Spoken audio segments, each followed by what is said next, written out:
Sure, I'll give you one. I was working with the senior VP of AT&T. This is a number of years ago.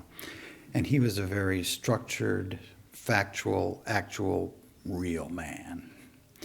And I had, because I know that type, I'd given him some specific notes to hand him. And so whenever I would meet with him, he'd kind of open his drawer a little bit so he could look at the notes and talk to me. He needed specific notes to respond to the kinds of things we're talking about.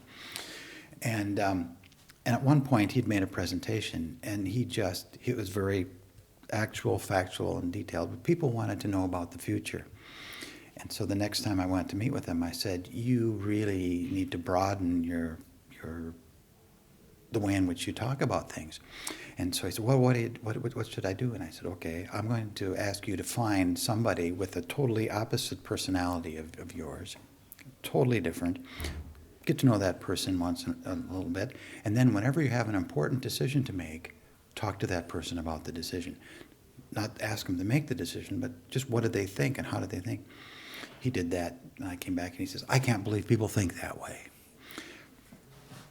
Which then really broadened his perspective. And as a result of his broadened perspective, they were going to, they just purchased a plant in Germany, about 1,000 people.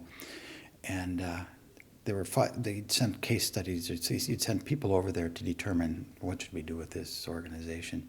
And they kept saying, shut it down, it's not worth it, there's nothing new there. We bought it for market presence anyway, we're there, we don't need it.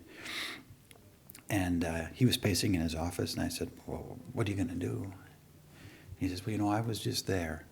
I was just there, and I realized the building is not that good, the equipment is nothing fancy, and people we can find anywhere. But I talked to one of the vendors, and it's just a small vendor. They make little metal cabinets for our radio towers. And he says, they're a small place. People are only 15, 16 people.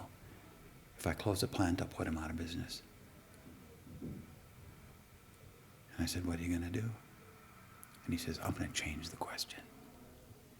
He says, the question now becomes, how do we make this a win for everybody?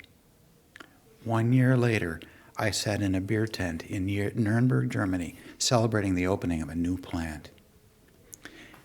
That vice president sat up at the head table with all the dignitaries. I was sitting in back, and he caught my eye, and he kind of looked over, and he pointed to glanced at the vendor, and he just smiled. A win for everybody. Thank you.